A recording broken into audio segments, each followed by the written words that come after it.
భాషా విధానంలో ప్రతి ప్రాంతంలో వారు మాట్లాడే భాషకు అనుగుణంగా రాష్ట్రావతరణ ఉండాలని దేశానికి ఒక మార్గదర్శకంగా ఫ్యూచర్లో కలహాలు కాకుండా మరి భాషా విధానంలో మొట్టమొదట పొట్టి శ్రీరాములు ముందుకు వచ్చి ప్రాణత్యాగం చేసి రాష్ట్ర అవతరణకు ఆంధ్ర రాష్ట్ర అవతరణకు మార్గదర్శక అయ్యారు.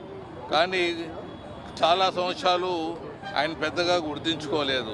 ఇప్పుడు తెలుగుదేశం ప్రభుత్వం చంద్రబాబు గారు వారిని గుర్తించేదే కాకుండా వారి పేరుతో జిల్లాలు ఏర్పాటు చేయటం ముందుగానే జరిగింది.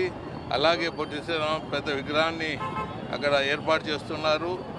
విజయవాడలో భరత్ ముందుకు వచ్చి ₹1 కోటి కూడా ఇస్తానన్నారు దానికి.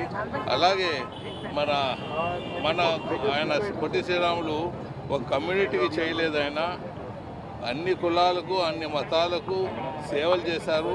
ఎస్సీలకు ఎస్టీలకు కూడా ఎంతో సేవ చేశారు ఆయన. మరి అలాంటి మహాత్ముడు మనతో లేడు, ఆయన ఆశయాలు మనతో ఉన్నాయి.